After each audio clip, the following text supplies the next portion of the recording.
त आज को वेद मन्त्रको चिन्तन हामी गर्दैछौँ। मैले भने ऋग्वेद मण्डल 6 सूक्त 4 को मन्त्र 8 को हामी चिन्तन गर्दैछौँ। समय अलि बढी भइसकेको कारणले पनि हामी थोरै चिन्तन गर्नेछौँ आज।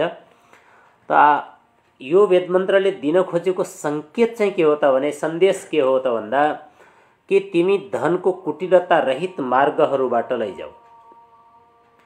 अब धनको कुटिलताको अर्थ के हो? यहाँ चाहिँ धन कमाउनु हुँदैन भन्ने चाहिँ होइन। जस्तो हिजोको मन्त्रमा धन आवश्यक छ, दुई प्रकारको धनको आवश्यकता छ, भौतिक धन र अभौतिक धन, दुवै प्रकारको धनको अति आवश्यकता छ भन्ने कुरा हिजोको वेद मन्त्रबाट हामीले सुनेका छौँ, जानेका छौँ, पढेका छौँ र स्वाध्याय गरेका छौँ। त आजको वेद मन्त्रले भनेको छ तिमी धनको कुटिलता रहित मार्गहरूबाट लैजाऊ भनेको छ। त धनको कुटिलताको अर्थ के हो? जहाँ चाहिँ पापपूर्वक अन्यायपूर्वक धन कमाइन्छ त्यसलाई कुटिलता, धनको कुटिलता भनिन्छ। र त्यो कुटिलता रहित मार्गबाट चाहिँ लैजाऊ। किनकि मैले अथवा हामीले आफ्नो जीवन जिउनका लागि कुनै प्रकारको कुटिल धनको सङ्ग्रह चाहिँ नगरौँ र त्यस्तो धनको सङ्ग्रह गर्न पनि नपरोस्। त्यस्तो प्रकारको धन जसमा कपट छ, जसमा छल छ, जसमा ठगी छ, जसमा कसैको हत्या गरेर प्राप्त हुन्छ, जसमा अनेक प्रकारका जो पापयुक्त कर्महरू छन्, ती पापयुक्त कर्महरूबाट प्राप्त हुने धनलाई त्यो कुटिलता, कुटिल धनको संज्ञा दिएको छ। त त्यस्तो धनबाट चाहिँ, त्यस्तो कुटिलता रहित मार्गबाट चाहिँ लैजाऊ भनेर चाहिँ यो वेदको मन्त्रले हामीलाई सन्देश दिएको छ र त्यो उपदेश हामीलाई दिएको छ। त आज यदि हेर्ने हो भने हामी धर्मका बारेमा धेरै चिन्तन गर्छौँ, धर्मका अभियन्ताहरू पनि धेरै छौँ। त देशका शासकहरू, शासनको सत्तामा पुगेका व्यक्तिहरू, तमाम त्यस्ता प्रकारका व्यक्तिहरू छन् जसले धर्मलाई एउटा व्यक्ति विशेषको निजी सम्पत्तिको रूपमा चाहिँ लिने गरेको छ र राष्ट्रको कुनै धर्म हुँदैन भन्ने कुरा पनि गरेको छ। धर्मको परिभाषा के हो? कि जति नाम दिएका इसाई, मुसलमान, हिन्दू अथवा विभिन्न प्रकारका जो सम्प्रदायहरू छन् यो धर्म हो राष्ट्रको, अथवा राष्ट्र धर्म अर्को केही छ। किनकि धर्म बिना कुनै पनि राष्ट्र चल्न सक्दैन। धर्मको तात्पर्य के हो? धर्म हामीले भिन्न भिन्न तरिकाले चाहिँ मनौला। जो सनातन धर्म छ त्यो आफ्नो ठाउँमा सही छ। सनातन धर्मकै आडमा हामी चाहिँ जिउँछौँ, बाँच्छौँ र संसारका अनेक प्रकारका कर्महरू गर्दछौँ र हामीले राज्य चलाउने अथवा देश चलाउने विधि पनि सनातन धर्मकै आधार हो। त्यसैले देशको धर्म हुँदैन भन्न चाहिँ मिल्दैन। जुन कानुन हामी बनाउँछौँ, जुन नियम हामी बनाउँछौँ त्यो हामी चाहिँ धर्मकै अनुकूलतामा रहेर त्यो कानुन बनाउँछौँ, चाहे जस्तो सुकै प्रकारको धर्म होस् अथवा जस्तो प्रकारको मान्यता होस्। यहाँ धर्मको अर्थ चाहिँ यद्यपि अपरिवर्तनीय हुन्छ र अर्को कुरा धर्म त्यो हो जो अनादिकालदेखि अनन्तकालसम्म रहन्छ। त्यही धर्म जो हिजो जन्मेर भोलि मर्छन् ती धर्म होइनन्। र कसैले आफ्नो स्वार्थ सिद्धिको निमित्त जुन कुराहरू बनाएको छ त्यो धर्म होइन। ती कुराहरूबाट चाहिँ नै अलग रहनु पर्दछ र हरेक राष्ट्रको धर्म हुन्छ र त्यो राष्ट्रको धर्म भनेको त्यो राष्ट्रका नागरिकहरूले गर्नुपर्ने पालनाका जो कुराहरू छन्, जो नीति छ, जो नियम छ, त्यो राष्ट्रको धर्म हो। त्यसैले त्यसमा त्यो अवश्य पनि बाँधिएको हुन्छ। त आजको जुन वेद मन्त्रले चाहिँ सन्देश दिएको छ त्यसलाई हामी चाहिँ अलिकति हेर्नेछौँ र त्यसले के भन्न खोजिरहेको छ त्यसलाई बुझ्ने प्रयास हामी गर्नेछौँ। त भनिएको छ नूनो अग्ने वृकेभिः स्वस्तिवे शिरायः पथिभिः पर्ष्यंहः तासूरिभ्यो गृणते राशिसुम्नं मदेम शतहिमाः सुवीराः।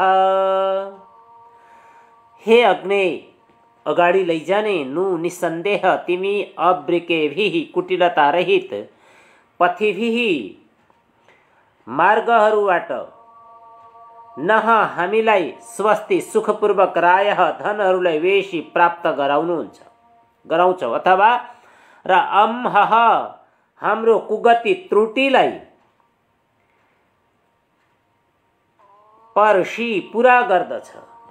तु सूरिभ्यः विद्वानहरूबाट ता ती धनहरू तथा सुम्नम सुखलाई गृणते स्तोतालाई अथवा उपासकलाई राशि दिन्छौ। हामी सुवीराहा उत्तम वीर श्रेष्ठ वीरहरू वीर भएका शतहिमाह सैकडौं वर्ष मदेमा आनन्द मनाऊ। र वेद सर्वाङ्गपूर्ण धर्म ग्रन्थ हो र वेद बाहेकका जो ग्रन्थहरू छन् ती धर्म ग्रन्थ होइनन्। यसमा चाहिँ विचार पुर्याउनु पर्ने हुन्छ। जहाँ कसैको वंशावली हुन्छ, जहाँ कसैको इतिहास हुन्छ, ती ऐतिहासिक ग्रन्थ हुन्छ, ती धार्मिक ग्रन्थ हुँदैनन्।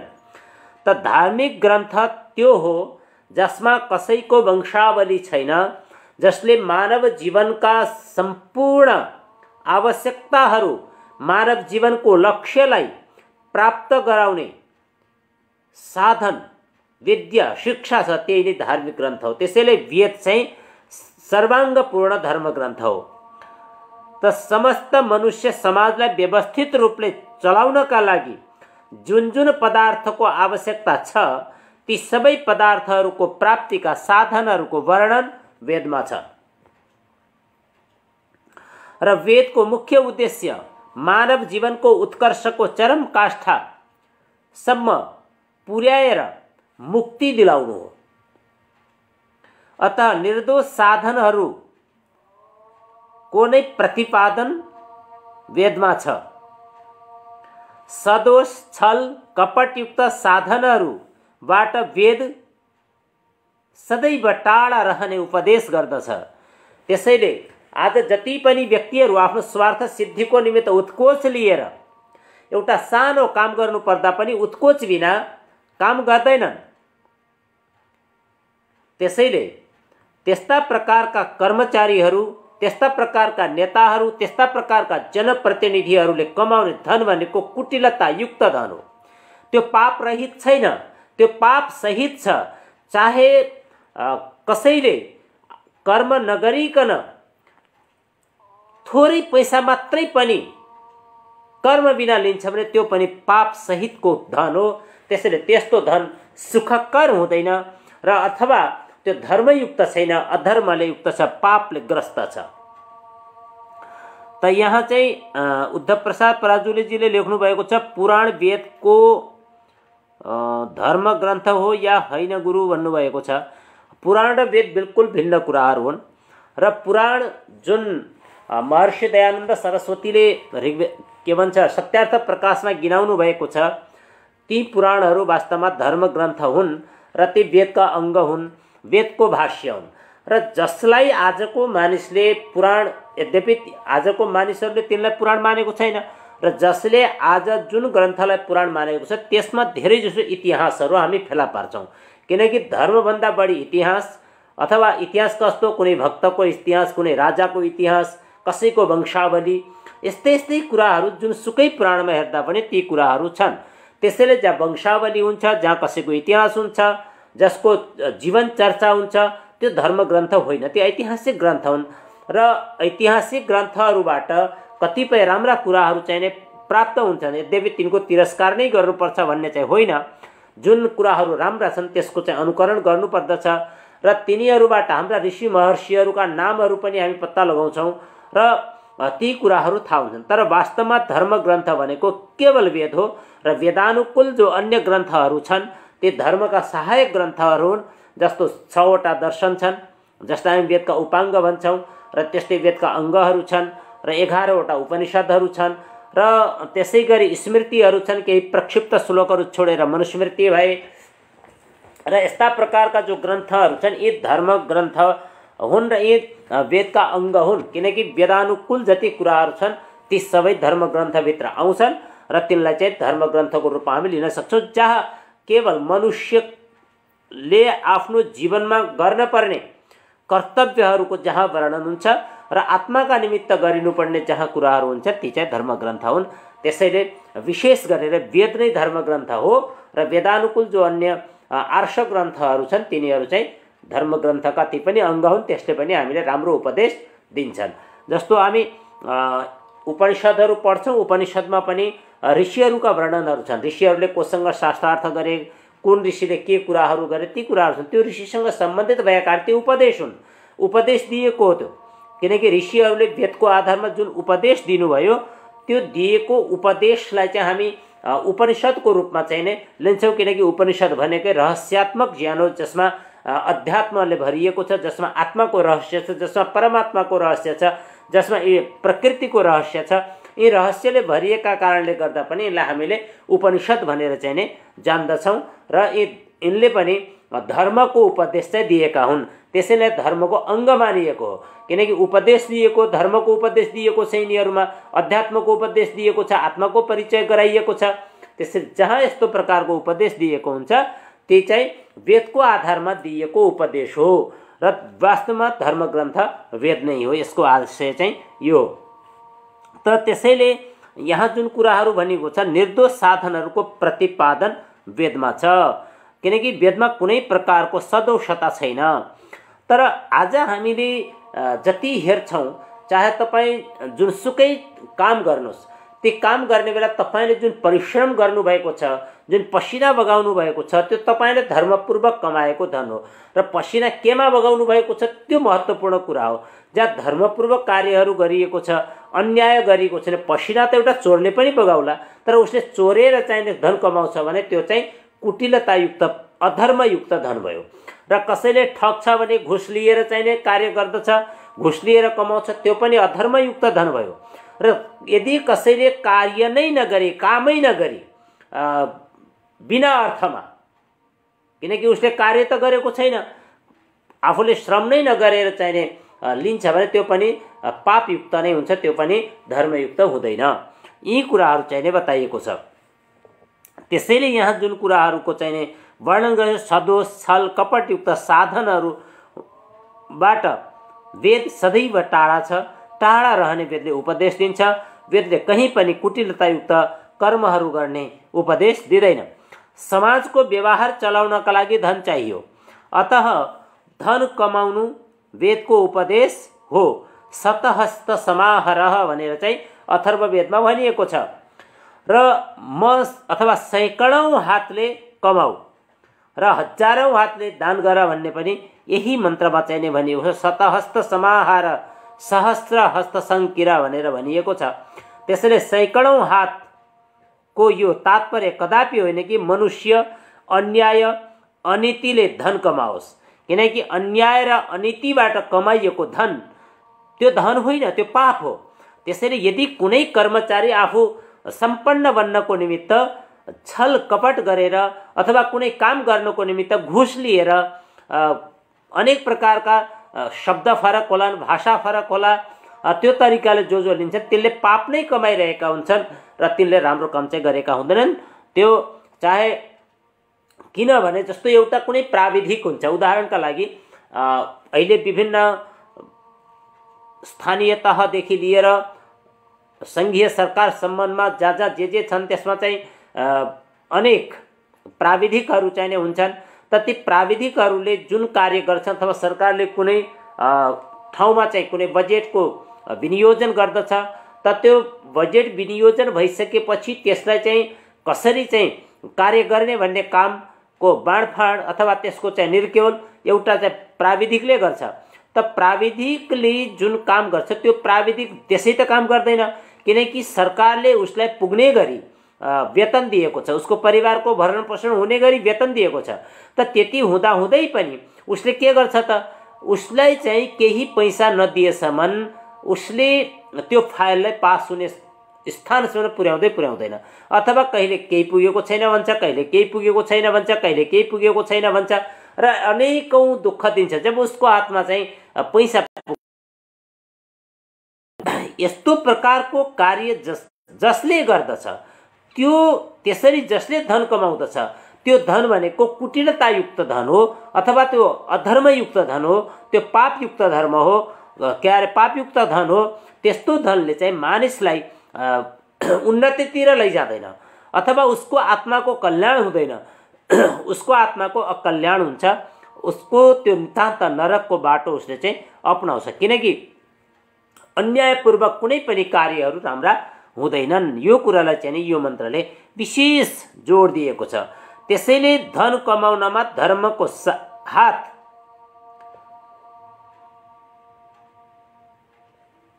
जो छ, हातले कहिल्यै पनि अथवा जुन धन कमाउनमा धर्मलाई हातद्वारा जान दिनु हुँदैन। किनकि धन कमाउनु छ भने धर्मलाई त्यागेर धन कमाउने होइन, धर्मको अनुसरण गरेर धर्मपूर्वक धन कमाउने हो। त्यो सन्देश चाहिँ वेद मन्त्रले दिएको छ।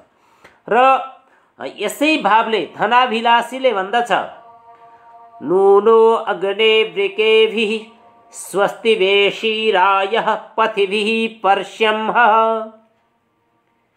हे अग्नि, वास्तवमा तिमी हामीलाई अकुटिल मार्गहरूबाट सुखपूर्वक धन प्राप्त गराउँदछौ र हाम्रो त्रुटि पूरा गर्दछौ।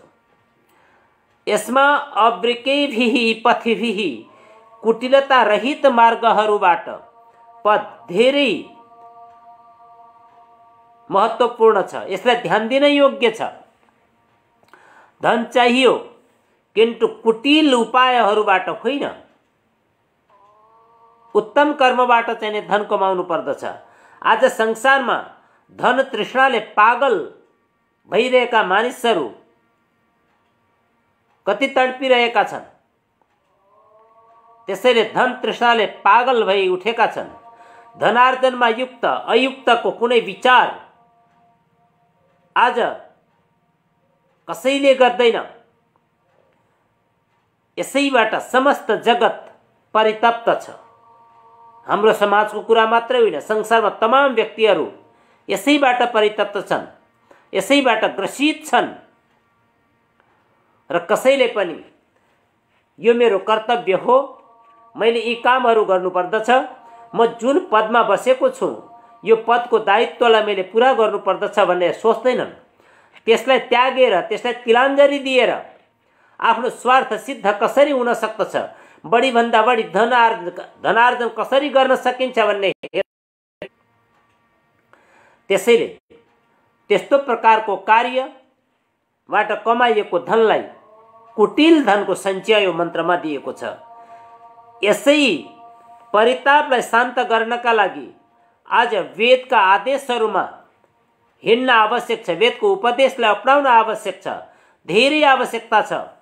आज धनका लोभका कारण संसारका अनेकौं समुदायहरू भोकले तडपिएका चितुवाका समान एक अर्कोलाई खानको निमित्त दौडिरहेका छन्। त्यसैले वेदले भन्छ, चितुवाको मार्गबाट अथवा त्यस्तो हिंस्रक प्रवृत्तिबाट नहिँड। तिमी मनुष्य हौ र मनुष्यपनमा मनुष्यतालाई अवलम्बन गर र यो मनुष्यतालाई कहिल्यै पनि नभुल, कहिल्यै पनि नबिर्सौ। त्यसैले यस्ता हिंस्रक प्रवृत्तिको दल बाँधेर शिकार गर्ने प्रयास नगर। यस्तो प्रकारको प्रवृत्तिबाट न त ऊ स्वयं सुखी हुन सक्दछ, न समाजलाई सुखी बनाउन सक्दछ। त्यस्ता व्यक्तिले सम्पूर्ण समाजलाई दुखी तुल्याउँदछन्, सम्पूर्ण समाजलाई दुखी बनाउँछन् र राष्ट्रलाई, समाजलाई, परिवारलाई, किनकि ऊ आफ्नो मानवताबाट पतित भइसकेको छ। त्यसैले तिनीहरूमा अथवा तिनीहरूमध्ये त्यो मार्गमा कोही आफ्नो शरीरलाई त्यागिदिन्छ भने त्यस्ता व्यक्तिहरू पहिले त्यसलाई नै खाइदिन्छन्। जस्तो आज धनका अभिलाषाले गर्दा कयौं व्यक्तिहरू जो धनमा अन्धा भइसकेका छन्, आफ्नो र परायालाई चिन्न सक्दैन। आफ्नैको हत्या गरेर धन सम्पत्ति बटुल्नमा तत्पर रहेका देखिन्छन् र भइरहेका तमाम घटनाहरू हामी सुन्छौँ। यसको तात्पर्य हो कि त्यो एक किसिमको हिंस्रक जनावरको प्रवृत्ति। त हिंस्रक जनावरको प्रवृत्तिबाट माथि उठ्नु मनुष्यको परम धर्म हो। त्यसैले तिनीहरू त्यस्तो प्रकारको कार्य गरेर अगाडि बढ्दछन् र आजको संसार पनि जीवन संग्राममा यसै गरी हिँड्दै दुर्बल साथीहरू, दुर्बल जातिहरू, निर्बल देशहरूलाई आफ्नो कब्जामा गरेर त्यसमाथि शासन गर्ने प्रयास गरिरहेका देखिन्छन्। तमाम छन्। त्यसैले त्यस्तालाई वेद भन्छ दुर्बललाई नखाऊ, किनकि यहाँ त धेरैले दुर्बललाई नै खाने गर्दछन्। जसले बोल्न सक्दैन, जसले केही आन्दोलन गर्न सक्दैन, जसले आफ्नो पीडा भन्न सक्दैन, त्यस्ता प्राणीहरूलाई आफ्नो आहारा बनाउने तथाकथित आफूलाई बलिया ठान्नेहरूले, विशेष गरेर मनुष्य जसले आफूलाई मनुष्य त भन्छन् तर मानवता मनुष्यता हराइसकेकाहरूले त्यस्तो प्रकारको प्रक्रिया प्रतिक्रिया, त्यस्तो प्रकारका कार्य गरेको चाहिँ देखिन्छ। परन्तु पार्श्यमहः त्यसको त्रुटि अथवा त्यसको गल्तीलाई टाढा गर। कति उदात्त छ वेदको यो शिक्षा। वेदको जस्तो शिक्षा त संसारमा कहीँ पनि हामीले प्राप्त हुन असम्भव छ। हरेक कुराहरू हामीले पढेनौँ, हामीले जानेनौँ, बुझ्न सकेनौँ, हामीले साधन स्रोतहरू जुटाउन सकेनौँ, त्यसैले हामी पछाडि पर्यौँ। अन्यथा वेदमा नभएको कुनै ज्ञान नै छैन। सम्पूर्ण ज्ञान, सम्पूर्ण विद्या वेदमा भरिएको छ, तर त्यसलाई हामीले अनुसन्धान गर्न सकेनौँ। अनुसन्धानको निमित्त हरेक व्यक्तिमा, हरेक पाठकमा त्यो चाहना भएन र कतिपय जो वेदका मन्त्रहरू पढे उनीहरूले केवल त्यसलाई आफ्नो जीवन जिउने साधन मात्र बनाए।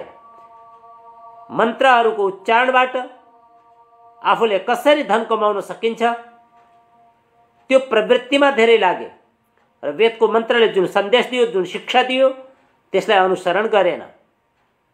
त्यसैले र यसका विपरीत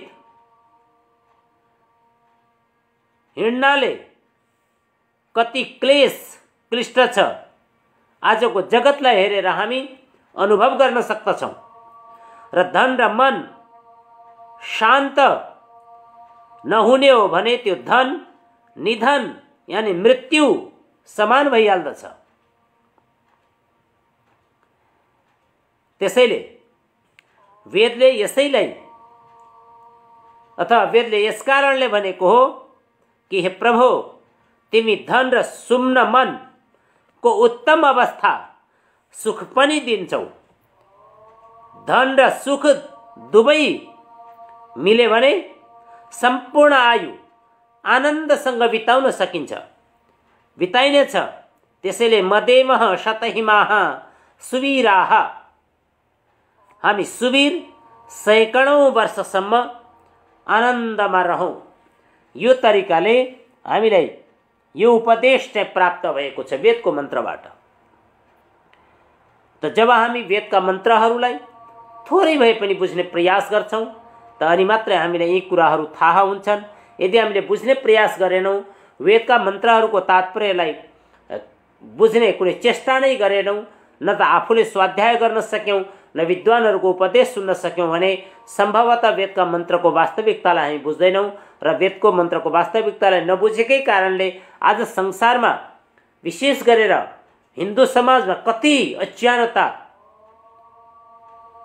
फैलिएको छ। अनि जो विधर्मीहरू छन् उनीहरूले औँला ठड्याउँदै त्यसमाथि आक्षेप लगाउने प्रयास गर्दछन् र गलत अर्थ गरिदिएका कारणले पनि त्यस्ता कुराहरू चाहिँ भएका छन्। त यहाँ आदरणीय माधव मैनालीज्यूले केही लेख्नुभएको छ, पुराण वेदको धर्म ग्रन्थ होइन होला भन्नुभएको छ। मैले त्यही नै अघि कुरा गरिसकेँ। मैले भन्न खोजेको पनि त्यही हो। वेद बिल्कुल पवित्र र विशेष गरेर ईश्वरीय वाणी,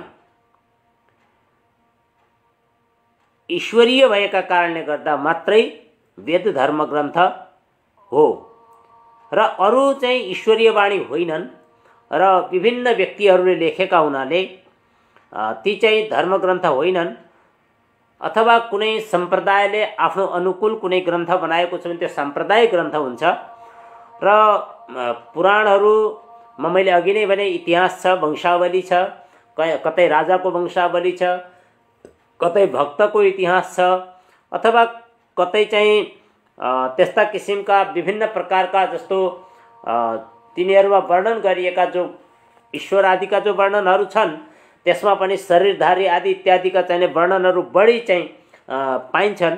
त्यसैले वेद वास्तवमै धर्म ग्रन्थ हो र पुराणहरू ऐतिहासिक ग्रन्थहरू हुन्। त्यसमा इतिहास भएका कारणले गर्दा र कतिपय कुराहरू चाहिँ गलत पनि हुन सक्छन्, तर पनि इतिहास चाहिँ त्यसमा भेटिन्छ। त्यसैले ती के भन्छ वेदसँग चाहिँ तिनको तुलना गर्न सकिँदैन। ती फरक हुन्, वेद फरक हो। वेद नै वास्तविक चाहिँ धर्मग्रन्थ हो र वेदानुकूल जो उपदेश दिएका छन्, उपनिषद दर्शन आदि जो ऋषिहरूले उपदेशको रूपमा चाहिँ दिएका कुराहरूले जो ग्रन्थाकार चाहिँ बनेका छन् ती पनि ऋषिहरूका उपदेश हुन्। ती पनि धर्मग्रन्थ होइनन्, धर्मको उपदेश हो, तर त्यो वेदानुकूल अथवा वेदमा आधारित उपदेश भएका कारणले गर्दा वेदानुकूल उपदेश चाहिँ हो, तर वेदै चाहिँ तिनीहरू पनि होइनन्। र यो कुरालाई चाहिँ मैले अघि पनि यहाँको माझमा राखेँ। त आजको वेदको मन्त्रले जुन सन्देश हामीले दिएको छ यो वास्तवमा यति महत्त्वपूर्ण छ, किनकि कुनै पनि व्यक्तिले आफू सम्पन्न बन्नका लागि कुनै प्रकारको उत्कोच कसैबाट पनि लिनु हुँदैन र कुनै पनि प्राणीहरूले दुःख दिएर अथवा कसैको हत्या गरेर, दुःखको अर्थ दुःख त हामीले दिन्छौँ र कस्तो प्रकारको दुःख दिन्छौँ भन्ने कुरा चाहिँ बेग्लै हो। र त्यो दुःख भनेको जस्तो चाहिँ हामी गोरु जोत्छौँ, गोरुलाई पनि दुःख हुन्छ, किनकि उसले पनि हलो तानिरहेको हुन्छ र त्यस्तो प्रकारको दुःखलाई त्यो पीडा चाहिँ मानेको होइन। यहाँ त्यसलाई त्यो पीडा दिएर कमाउनु हुँदैन भनेको चाहिँ होइन, किनकि गोरु जोतेर उसको पालन पोषण गर्दै जसरी हामी काम गर्छौँ, आफू पनि कर्महरू गर्छौँ, विभिन्न कामहरू गर्छौँ, त थाक लाग्छ, हात खुट्टा दुख्छन् आदि इत्यादि सबै चिज हुन्छ। यति हुँदाहुँदै पनि हामी कर्म गर्छौँ। ठिक त्यसै गरी जो हामी चाहिँ गोरु जोत्छौँ, गोरुलाई पनि हामी पुरा उसलाई आवश्यक पर्ने खानेकुराहरू दिएर उसलाई सही रूपमा उसको शक्ति सामर्थ्य अनुसार उसले सक्ने जति चाहिँ हामी काम लिन्छौँ। त्यस्तो कामबाट चाहिँ कमाएकोलाई चाहिँ कुटिल धन भनिएको होइन। जो चाहिँ त्यस्ता प्रकारका उपकारक पशुहरूलाई समेत मारेर धन कमाउने प्रयास गरिन्छ त्यो कुटिलतायुक्त धन हो। र त्यसै गरी कुनै पनि व्यक्तिले आफू सम्पन्न बन्नको निमित्त उत्कोच लिएर, घुस लिएर कुनै काम गर्छ त्यो पनि पापयुक्त धन हो, त्यो पनि कुटिलतायुक्त धन हो। त्यस्ता प्रकारका धनहरूमा नलागिकन धर्मयुक्त जीवन जिउनका लागि आवश्यक पर्ने जुन धन छ त्यो धर्मयुक्त तरिकाले कसैलाई नठगी, कसैसँग चाहिँ उत्कोच नलिएर, कसैलाई त्यस्तो प्रकारको कसैको हत्या नगरेर, कसैलाई पीडा नदिएर, कसैको मन नदुखाएर जुन कर्म गरेर पुरुषार्थ गरेर जुन धन कमाइन्छ त्यो धन चाहिँ वास्तविक धन हो, त्यो धर्मयुक्त धन हो। त्यसैले आफ्नो शरीरमा जति क्षमता छ, जुन शक्ति छ, त्यो शक्तिको आधारमा धर्मपूर्वक कुनै प्रकारको कपट नगरिकन जीवन जिउनका लागि र समाजको विकासका लागि, राष्ट्रको उन्नतिका लागि जुन धन कमाइन्छ, कसैलाई चाहिँ त्यस्तो प्रकार उत्कोच घुस आदि नलिकन जुन धन कमाइन्छ त्यो धन वास्तवमा पवित्र धन हो। त्यस्तै धनले चाहिँ उसको कल्याण गर्दछ र त्यो धनले कहिल्यै पनि पीडा दिँदैन, किनकि त्यो परोपकारको निमित्त भएको हुन्छ, परिवारको भरण पोषणको निमित्त हुन्छ र धर्मयुक्त हुन्छ। कुनै पाप अथवा कुटिलतायुक्त तरिकाले चाहिँ कमाइएको हुँदैन। त्यो धन चाहिँ वास्तविक धन हो भन्ने यो वेद मन्त्रको सन्देश हो।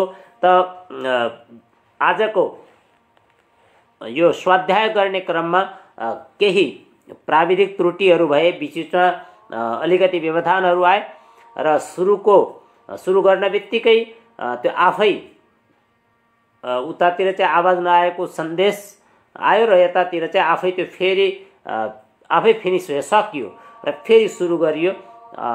अलिकति व्यवधान चाहिँ अवश्य पनि भयो, तर यति हुँदाहुँदै पनि जुन वेद मन्त्रको वास्तविकता छ त्यसलाई चाहिँ यहाँहरूको माझमा राख्ने प्रयास मैले गरेँ। यहाँहरूले पनि अत्यन्त धैर्यताका साथ सुनिदिनु भयो, जिज्ञासाहरू पनि राख्नुभयो। यसका लागि यहाँहरूलाई कोटिसा साधुवाद दिन चाहन्छु र भोलि फेरि समय र प्रविधिले साथ दिएको खण्डमा कुनै प्रकार अवरोध आएन भने फेरि अर्को एउटा वेद मन्त्र लिएर यसै गरी स्वाध्याय गरिनेछ। यति भन्दै यहाँहरू सबैलाई पुनः सादर नमस्ते गर्दै म मेरो वाणीलाई यहीँ विराम दिन्छु।